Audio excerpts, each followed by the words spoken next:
আপওয়ার্কে যদি আপনার অনেক আগের কোনো একটা অ্যাকাউন্ট থেকে থাকে আপনার নামে, এনআইডি ভেরিফাইড থাকে, তাহলে আপনার ওই অ্যাকাউন্টটাই ইউজ করতে হবে। ফাইবারের মতো আপওয়ার্কে এমন না যে আপনি অ্যাকাউন্ট নিজেই ডিঅ্যাক্টিভ করে আবার নিজেই করবেন। তো আপনার যদি প্রিভিয়াস কোনো অ্যাকাউন্ট থাকে কোনো একটা ইমেলে, তাহলে ওইটাই আপনাকে সাপোর্টের থ্রুতে রিকভার করে নিতে হবে। এখন আপনি পাসওয়ার্ড ভুলে গেছেন, আপনি অ্যাকাউন্টের লগ ইন ডিটেলস মনে নাই, অ্যাকাউন্টের ইমেল মনে নাই, তাও আপনি আপওয়ার্কে কন্ট্যাক্ট করে আপনার ইনফরমেশনগুলো দিলে, আপনার নাম দিলেন, আপনার এনআইডি ডিটেলস দিলেন, তাহলে ওরা আপনাকে হেল্প করবে ওটা বের করতে। এখন ইমেল মনে না থাকলে ওটা আসলে বের করাটাও সহজ।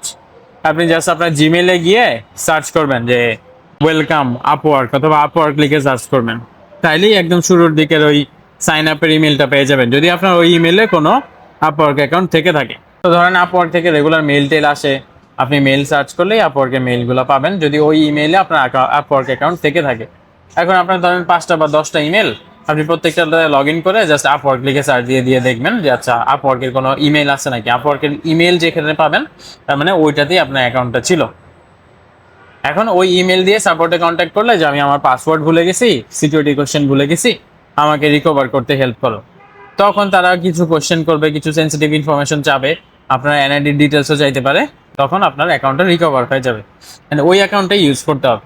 তো আপনি যদি আবার নতুন করে স্টার্ট করতে চান, তাহলে উপায় নাই, আপনার ওই প্রিভিয়াস অ্যাকাউন্টই চালাইতে হবে। সেই ক্ষেত্রে আপনি ওই প্রিভিয়াস অ্যাকাউন্টটা রিকভার করে তারপর স্টার্ট করবেন। ফাইবারের মতো নিজেই ডিঅ্যাক্টিভ করে নিজেই আবার অ্যাকাউন্ট নতুন করে সাইন আপ করার উপায় নাই এখানে আসলে।